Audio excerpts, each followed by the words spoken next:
I'm actually about to just go ahead and start, so if you want to close the door, then that'll work. Yep. No worries. So, welcome to the 2 o'clock panel. It is now 2:10. So, you are in the fourth session of the four-session Jawa build.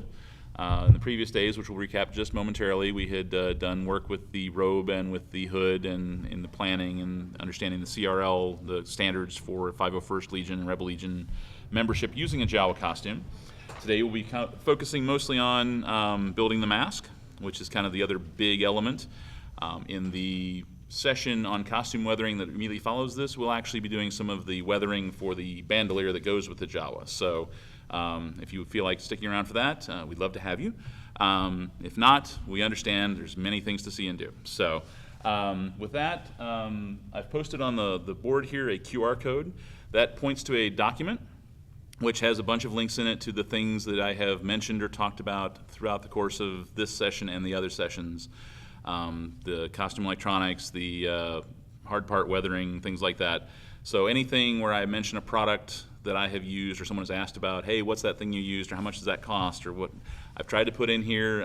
It's a growing document, so over the course of, say, the week, it'll get bigger and hopefully will contain links to some of the videos from these sessions, either what Rebel ScumCon has been recording or what our own photographer has been recording. And, so we can enjoy these again and again and again.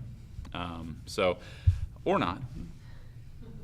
Personal preference. So again, what we did previously involved starting with the robe, and as I kind of copped to yesterday, we made a mistake. I made a mistake, not we, because y'all had nothing to take responsibility for. The head hole is a little large. Now the hood itself will cover a lot of sins. I'm not sure it covers this much sin. So this would be a redo or a repurpose for me to put on to somebody else or find someone with extraordinarily broad shoulders and make them an outsized hood. But they would have to be very slender as well, so I'm not entirely sure. Maybe Brigitte Nielsen needs a Jawa costume. But we'll reach out for people and find out. Also, overnight last night in the hood session, I had demonstrated some of the seams, and then in order to get to the important parts, which is how the back of the mask or the hood goes together, and some of the other stuff, I had left parts unfinished. I went ahead and finished this last night. So this is what a finished hood ends up looking like. You've got the nice long tails with the hems on each side. You've got the wire inside the front edge to help it hold its shape. The seam is on the back, not the top. And so if you put this on, you end up with and it goes around the back, simple overhand knot, drapes down the back. One Jawa hood. No waiting. So that is what we ended up with through yesterday's sessions. So today we will finish the mask that hides the face and kind of continues the mystery. And that's where we'll start forthwith. So the primary base of the mask is going to be something like this. It doesn't have to be a Halloween hockey mask. It can be, I know people who use grinder shields or anything that kind of allows you to cover it in black fabric and have it wear it in front of your face. This is not super comfortable on its own. The elastic's cheap. The nose is a little shallow, so if you've got a big nose like me, it's going to press against your nose the entire time. Folks who have done this sort of mask have put padding around the eyes to kind of give them a little foam relief, a little craft foam kind of relief, the spongy, fairly firm spongy foam. But the important parts on this are going to be where the eye holes are. They should be, you should be able to see out of it. And basically that kind of covers the whole face. And what we'll do as we go through this, we'll show you how to keep the eye holes able to be seen out of without giving away the fact that there are human eyes behind there, where to place these eyes, and then how to apply the rest of the black fabric to kind of cover the whole thing and give you the kind of look you're looking for. Before we start with that, we'll go ahead and prepare the eyes. And In the earlier session, actually in the first session, we had started painting these items. These are submersible pool lights from Michaels. I believe you can find them at michaels.com, and that is one of the links I will try and put in the document as to how to find them. You can find them a lot of times in a local Michaels, but they are, the important part is that you find the circular dome. There's some that have almost a faceted jewel style dome. Those don't work as well because they're going to have corners and it isn't going to look as nice and uniform and glowy. The other thing we talked about is that you can use these kind of as they are. They just twist and it turns on the battery and you end up with this glowing. But you'll notice there's a giant hot spot there. It's very much brighter in the center than it is anywhere else around it. And that's a problem because the whole eye itself is supposed to glow. You're not supposed to see any kind of discernible difference across the surface of the eye. What I do to solve that is I replace the LEDs. Another thing you can do, which we're not going to do here, but you could apply some of the same paint you used on the dome, which is on the inside of the dome so that nothing scratches off as you use the costume, is to paint the actual LED itself with that same paint. That'll dim it down a little bit and reduce that hot spot. Another thing you can do is take a light cotton ball kind of thing, and fluff it out and kind of stuff the inside. And again, that'll diffuse the light and give you a much more like a glow sort of effect. And the combination of those two things can probably get you to a point where it's going to be uniform enough to pass muster. Like I said, in my experience, I'm kind of a perfectionist that way, and I like tinkering with things, and so I replace the LEDs. And the LEDs I replace them with should be here, and if they are not, I'm gonna have to go rummaging in my box. So let me go do that. So the LEDs I use are just they're kind of meant to be a 12 volt LED. If that doesn't mean anything to you, that's okay. But they're quite a bit larger than the LED that comes with the, let's see if we can kind of switch over to the camera view real quick. Oh, hey, let's get that file manager out of the way. And you can kind of see the difference in those two LEDs. One's quite a bit larger and also a lot murkier, would be the word I would use maybe, because I can't think of another one at this moment. And essentially, these are designed to run on 12 volts. We'll run them off of 6 volts, so they aren't going to be as bright as they ordinarily would be, so again, contributing to the glow. But they're also kind of naturally diffused. There's no one central part of it. So it just kind of produces a glow kind of on its own. So in combination with the paint job we did on the inside of the eye shell, it'll produce that nice glow. So what we'll do is jump right into drilling out 2 of these and replacing them with the LED. And I can already, and these actually do come with batteries, by the way. So that's a very nice thing, is that you already have the batteries that you're going to use for them, and those batteries will fit in this little battery box, which is what I'll also add, is one battery box to turn them on instead of having to rotate each eye individually, turn it on and then turn it off. And these are meant to strap onto your kids when you go to a pool party at night, and when they fall in the pool, you can kind of see where they're at and go get them real quick. So it's literally what they're for. Are they really? Yes. They were for like floral arrangements, like to float. No. Yeah. It's probably multi-use. probably multi-use, yeah. So, well, it's more of an assistive device. It's like let's go ahead and save a couple seconds by not having to locate where the kid is in the pool. I'll just look for the light. So all I do with the first step is just remove the LED, and that involves, and I'll show you again on the second one that I have to do, is there's a little wire there. You pull that out and straighten it out because it goes through a hole in the bottom of the rim there. There's one in the center, and those are just basically to kind of contact the batteries, which just stack in the case, and just pull it on out. And you don't really need those. If you have a use for 6 volt white LEDs, you can certainly use them for something else if you're of that bent. But you're done with those for the moment. And so then what I'll do is this is what they call a Forstner bit, and it's meant to kind of take off small layers of material in a very circular pattern, so it gives a very clean hole, is what it does, instead of like a normal spiral bit that kind of chews things up as it goes. For the thin kind of plastic here, this at least cuts the circle first and then starts shaving off the plastic, and so you don't end up destroying the plastic nearly as badly. But you're just basically looking for a Forstner bit that's at least as wide as the LED in question. So those are about the same diameter. And then you'll just hang on. Make sure I'm in the forward direction, and I'll do this on a block, and I'll trust that my hands are going to be enough to hold this because I've done this a bunch of times. But if you're doing it at home, I feel like I have to say, from a safety point of view, clamp it down. And if you have access to a drill press, even better. There we go. And as you can see, it's easy to get away from you if you're not expecting it.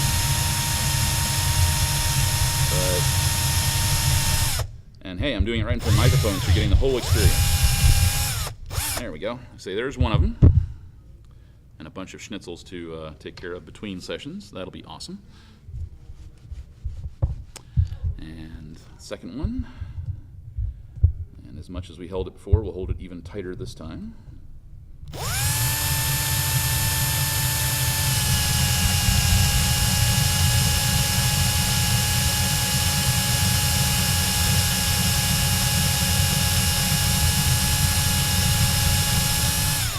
Do it. So end up with 2 enlarged holes. Then all we do is run the LED into it, like so. And if you want to, you can take a dab of hot glue and just trying to secure it in there. Just make sure it doesn't slide out on you, although the construction of the item itself will really kind of lend itself to that sort of thing. And I wonder if I put the general purpose bits into the kit over there. I wonder. So I'm going to give that glue just a slight chance to cure while I vamp for time here, and think to myself what I'm going to do about the hole in the back of the case. So, okay, those should have set nicely enough. So now at this point we're left with these cases, if you will. And there is a little ring inside which is used to connect the battery to the LED. You can just pull it out with a pair of pliers. And we'll do that again. Not really using the right tool, but I'm also trying to reduce the tool proliferation up here on the board. So I'm being a little extemporaneous, we'll say. And so then, in this case, we'll actually use the knife to. There is actually, I don't know if you can see it, but I will try and show it to you. There's a little hole kind of at the top of this little clip that's kind of indented in there. You can actually drill that out, and that's where the wires would come back out the back side. And that's kind of the most convenient place to actually have that work. And let's see if I can get this done with the X-Acto knife, however, real quick. So about right there. It's really not that thick a plastic at that point, so it's certainly doable. But it's also not very good for my X-Acto knife. But I think we're going to make it work. I can see light, so we did something right. By the way, kids, don't do what I just did at home. Do not try to clear your knife with your fingertips. And especially since I managed to nick myself with a very sharp rotary tool that I wanted to warn everyone about in the first session. You'd think I would have learned this weekend, but you know, old habits, even bad ones, die hard. And I still have all 10 fingers, so apparently I feel like I'm leading a charmed life or something. So again, do as I say, not as I do. Although I'm demonstrating things, so perhaps maybe I'm feeling a little hypocritical at this point. All right, so we've got a hole, and we can try and enlarge it somewhat. Again, not exactly the right tool for the job, but it'll get the point across. And so then we'll throw the wires on through as much as we can. And pull that one through. And see about that one maybe coming through as well. Maybe not. Nope, we need to widen it just a little bit more. So let's be a little more forceful with our cuts. Notice how I'm including you in this. You're my co-conspirators. So when I say let's, we're all going to accept responsibility for wherever this goes.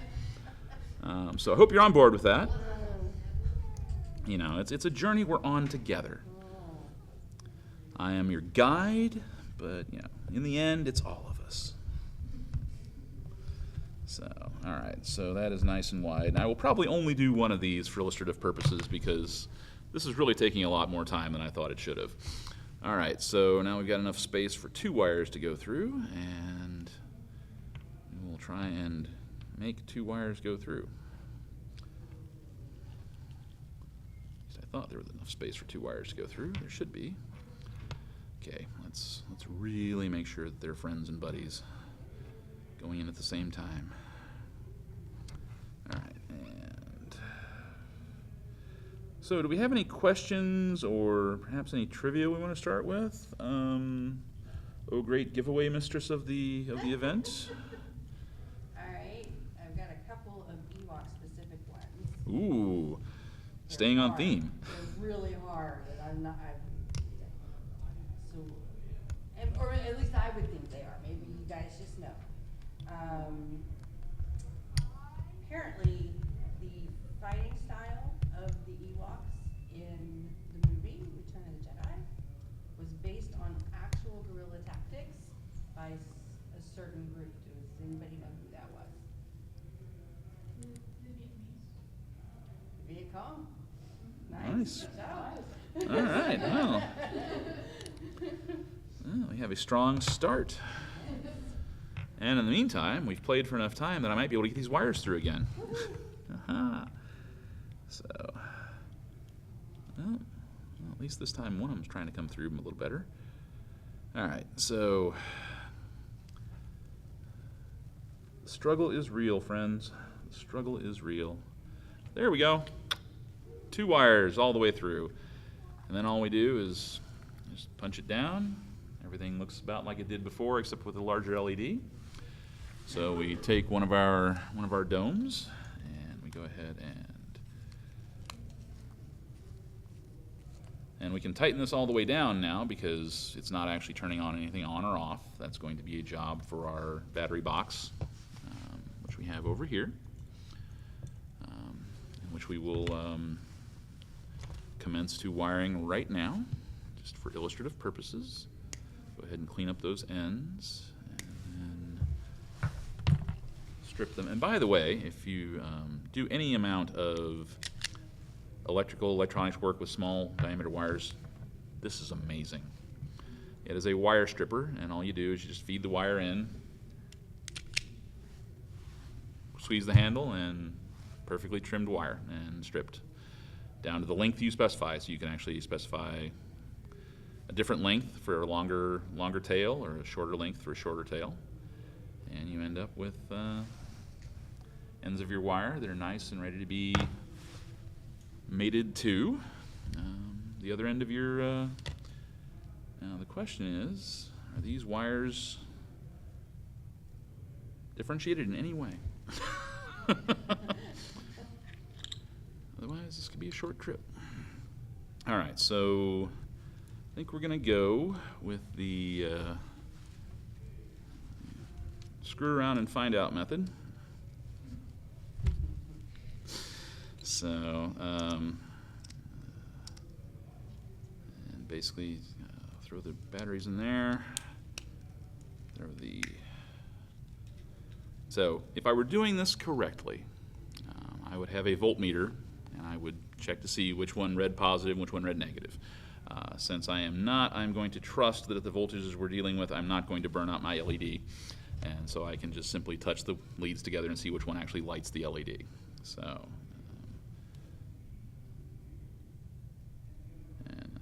think I can say with some safety that that's not it, so it must be the other. Unless I've managed to just burn the LED out. There we go. Okay, so that's what we want to connect. So brown wire to this wire. Go ahead and strip this wire off a little more. And actually, let's be a little more. Okay, don't you move. So again, what we would do if we had all the time in the world and weren't trying to make sure we were making a good use of our audience's time, we would use a heat gun to heat shrink these covers over the exposed wires so you didn't have a short. In this case, what I will do is go ahead and feed the wire through. We'll make the solder joint, and then I'll slide the cover over it and try to seal it using the soldering iron, which is also another source of heat and has worked in the past for me. But given that it's this weekend and I am me and things are going the way they're going, I'm not going to place any bets on that. So go ahead and clean off our tip and apply a little heat and a little solder. Just kind of solder those wires together. Doesn't take a lot of time or effort on that. Hardest part on that is making sure that the soldering iron doesn't fall off the end of the world. And just cover it over like that. And we'll prepare the other lead as well. Go ahead and turn this off while we do this wiring. And there we go. And again with the sleeve. Again with the twist.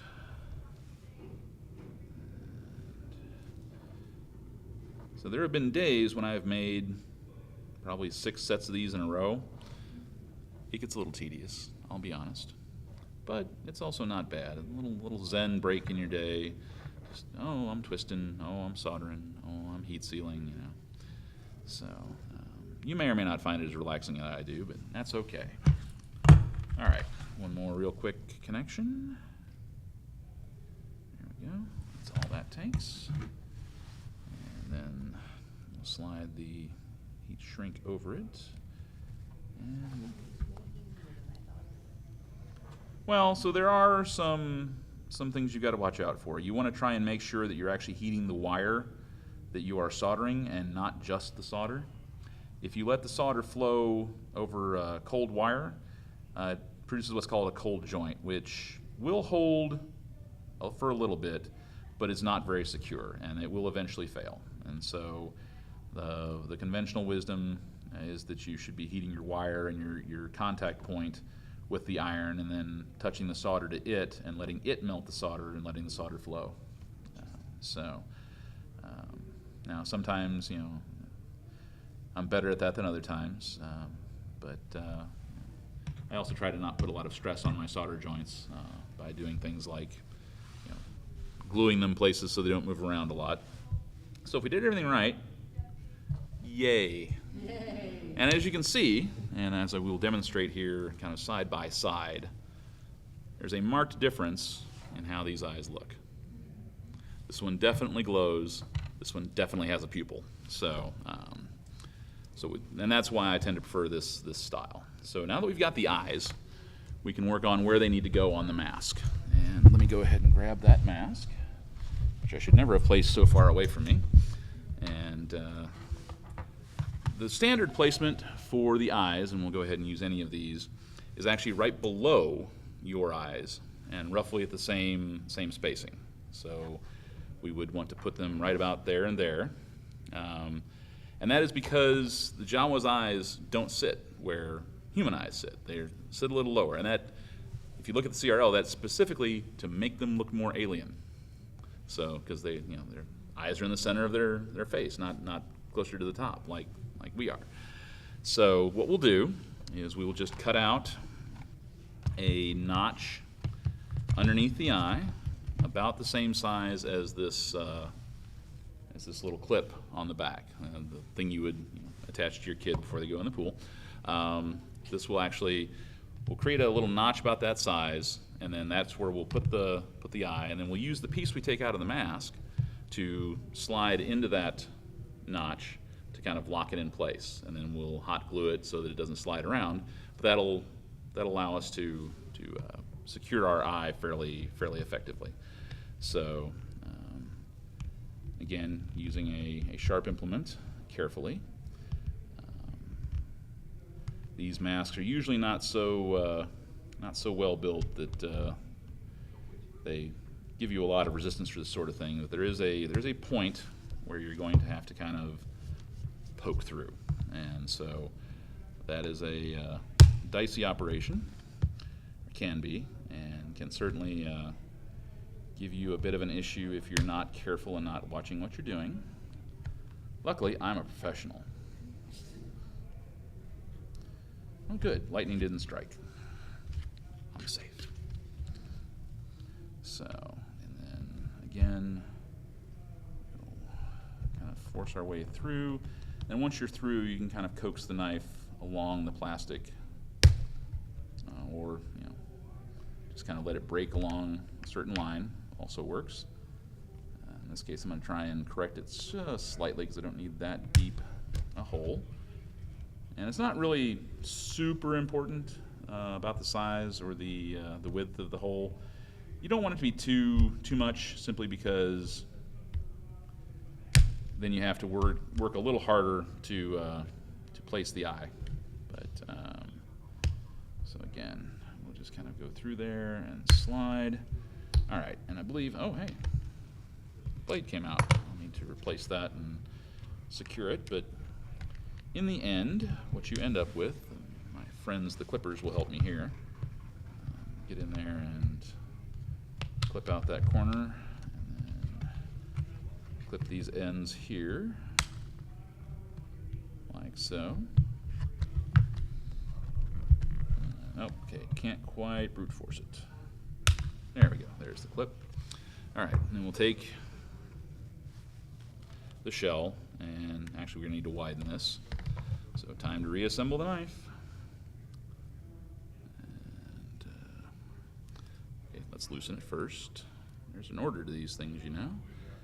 All right, blade, twist, tighten, and then I'll just shave along the edge of the opening a little bit, give myself a little more room.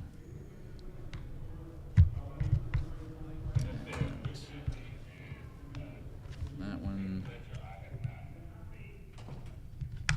again, I'm moving my own hand out of the way. Hey, Josh. Hi. So, and then at that point, that clip will fit in there, just kind of like that. Then we can take our removed piece, and when we eventually install these permanently, we can slide it back in there and glue that so it doesn't move around, and then that's going to give us a kind of a positive lock of that eye, and so that eye is not going to move on us, and that's in about that right spot. It could stand to be slightly lower than where it is, but we've got enough that we can see out of to go from there. So speaking of that, now that we've got that one side done, I will, again for expedience sake, because I want to show you new things as opposed to repeating a bunch of old things, we'll go to how to see out of the mask itself.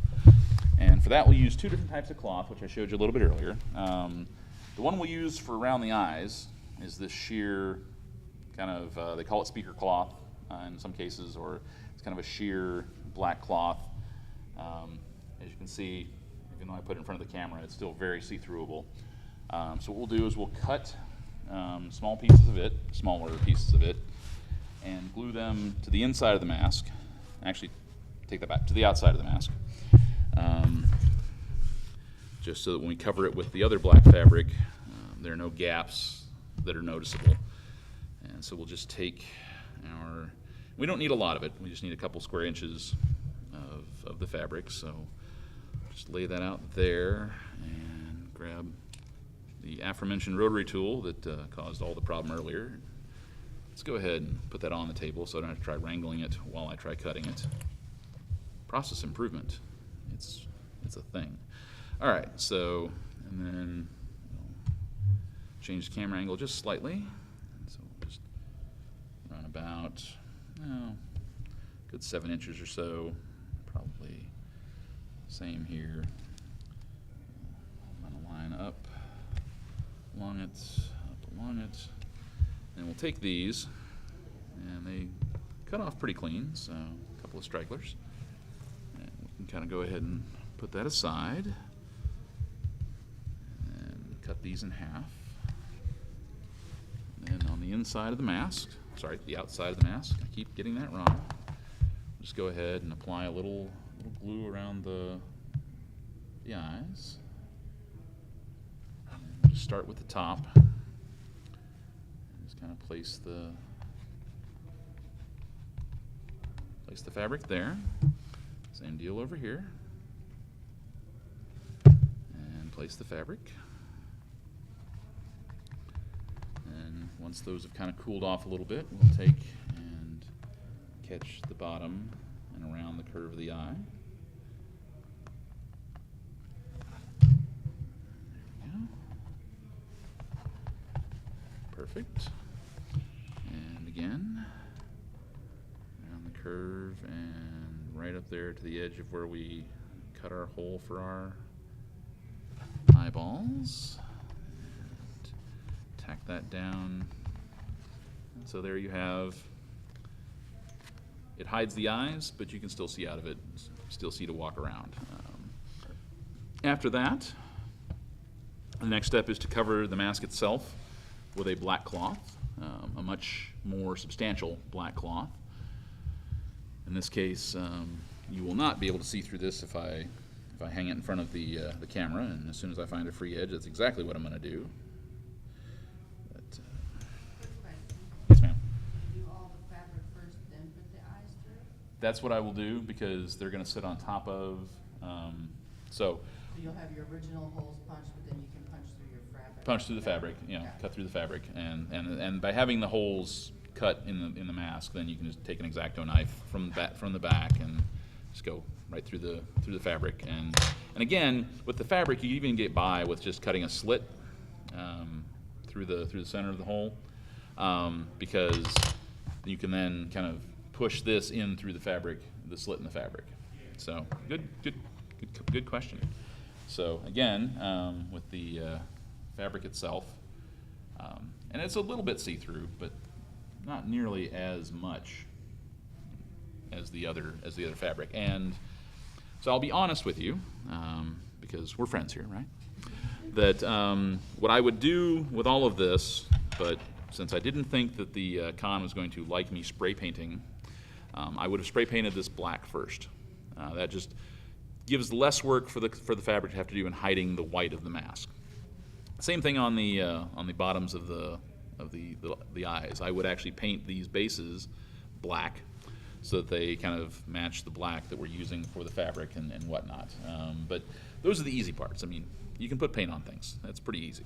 The part that might be a mystery is, well, how does this all go together? How's it supposed to look? So that's what I'm trying to make sure that I provide, as far as this goes, is that kind of level of knowledge on the new things and the interesting things and the different things than maybe you've ever done before. So let's go ahead and clean up my cutting board just a little bit and keep an eye on my time. Oh, hey, it's 2:45, but we're almost there. I promise you, we're almost there. Oh, yeah, there we go. Let's not burn the fabric with the soldering iron. Put that over there, nice and out of the way. And since we're actually done with that, let me unplug that, let it cool down. There we go. And that way, when I go to put it away between sessions, it won't burn me. So, all right. So what I'm going to do is basically just cut, again, using the rotary cutter and not being particularly worried about the exact dimensions. This happens to be a foot. Actually, yeah, a foot. So I'm just simply going to cut along this edge here. Oh, hey, look, I found the hang me on the wall hole. So let me go ahead and go over that part again, this time on an actual cutting surface. There we go. And release the end. And then I've got a nice, actually let's go all the way to this fold because it makes a nice bit of length there. And then across on that fold, you know what? Let's give it a few more inches, and I'll tell you why in a second. So across there, finish our cut there, and then made everything up at the corner.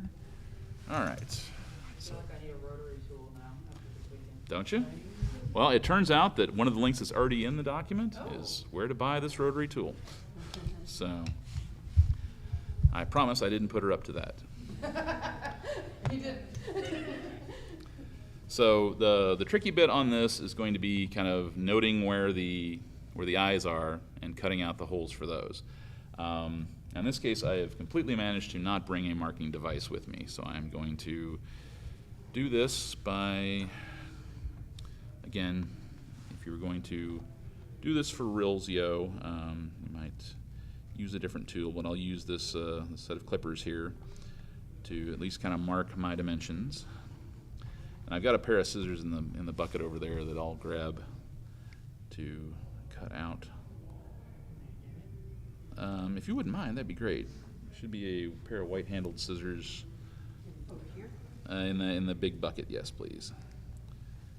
And all right, so and there. All right, thank you. All right, so we've got that kind of marked off. I don't know if you can see the kind of the pinch points on the fabric. If not, I'll ask you to take my word that they are there. But all we're really going to do is just cut out kind of a rough oval, about the same size as the eye hole.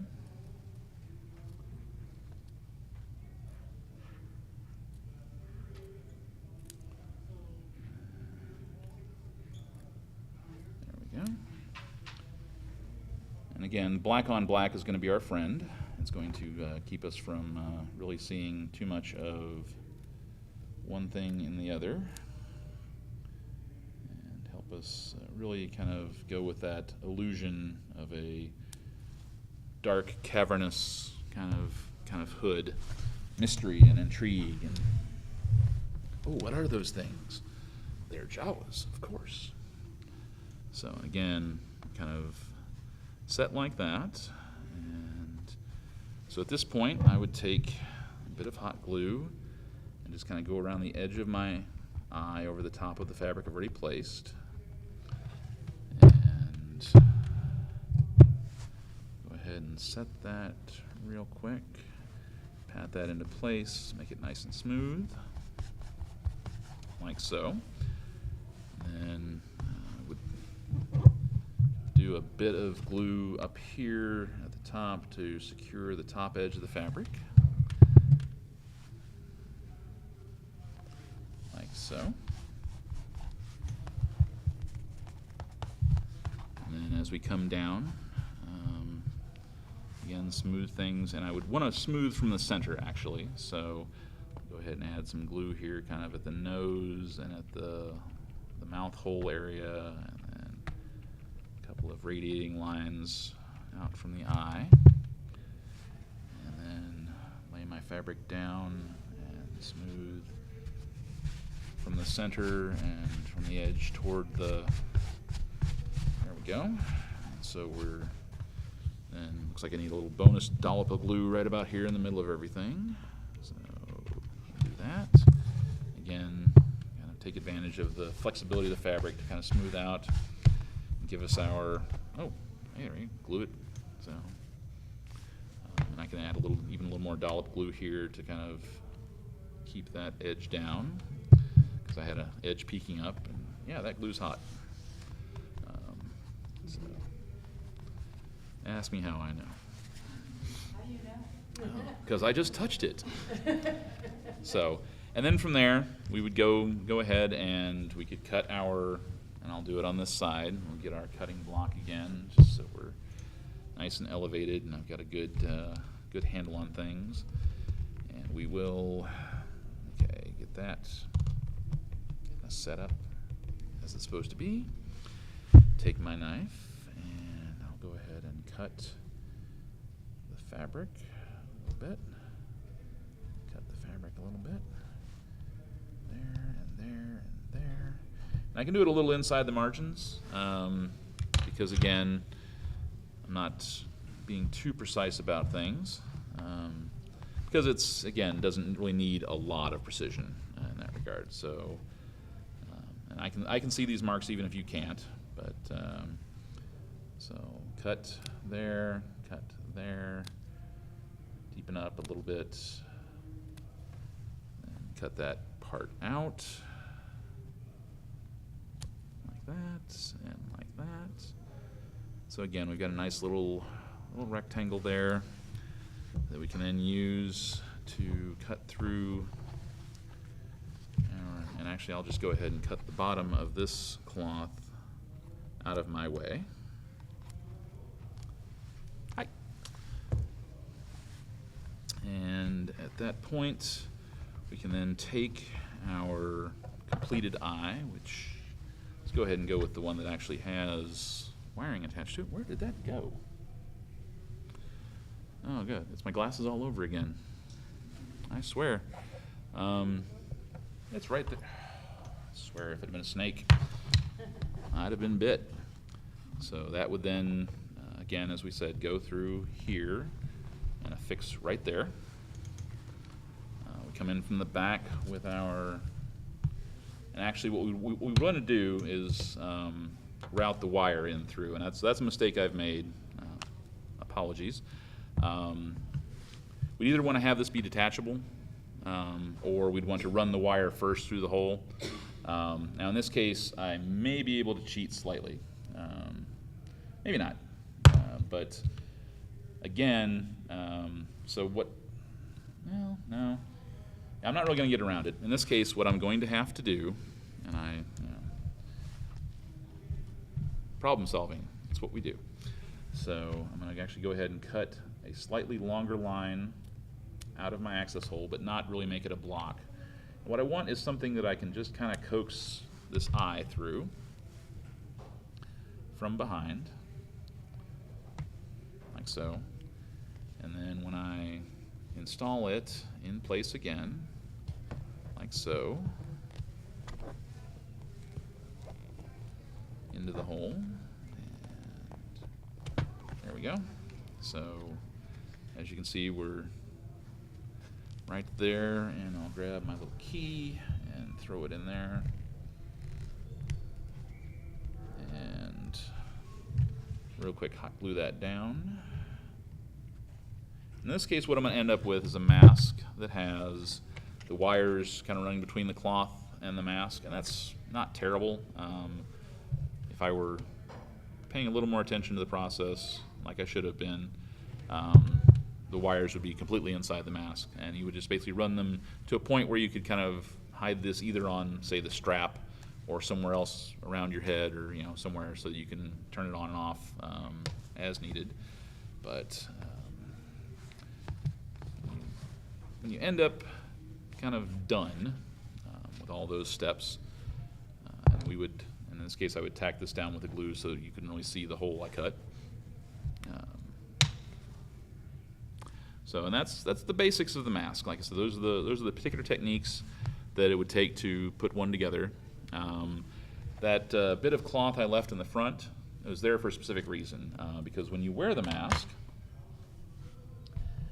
you're going to probably want to tuck it into either the collar of your hood, or at least make sure that it's underneath the hood, the collar of your robe, sorry, or make sure it's under the hood ties.